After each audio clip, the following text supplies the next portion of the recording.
Hi, I'm Linda Matthews, and in this video I'll be showing you how to make this old Curiosity Shop mini folder and ephemera set using a set of free printables. The mini folder is easy to make with several different assembly options and is perfect for holding these small pieces of ephemera. The papers used to make this folder set coordinate with the old Curiosity Shop printable paper pack. You can find a link to all these printables in the description below this video. This is a quick and easy project to make. To get started, print the free printable pages onto sheets of cardstock. Make sure to print the backing on the underside of the folder. Make creases along the printed guidelines on the folder, then cut out all the pieces.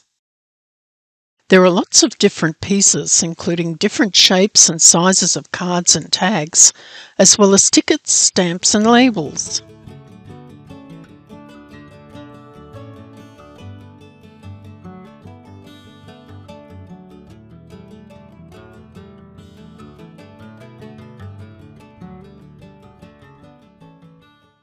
Fold and press along the crease lines of the folder using a bone folder. The folder can be assembled in several different ways. You can cut the end section off, then fold the bottom pockets up to create two bottom pockets. Or you can cut away the second bottom pocket, then fold the first bottom pocket up and the end section over to create one bottom pocket and a long side pocket.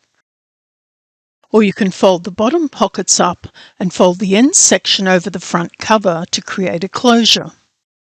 I'm going to use this option to make the folder. First, fold the pieces to check that they all fit correctly. You may need to cut down the center of the two pockets and trim away a small section from the sides so that the cover folds over easily.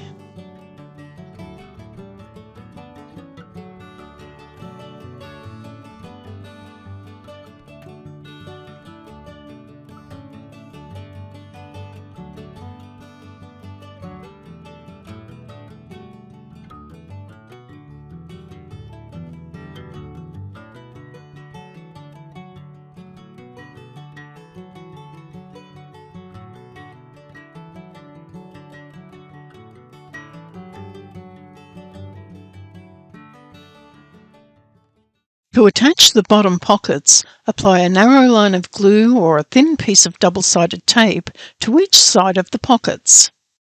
Then fold the pockets up and press in place.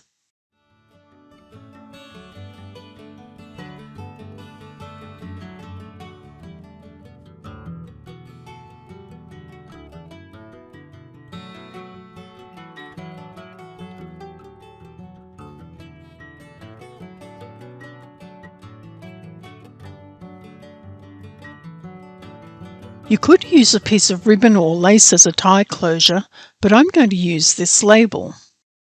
To attach it, glue along the left half on the underside of the label and position it on the front cover so that you can use the other half as a closure by slipping the fold-over section underneath. Then let the glue dry.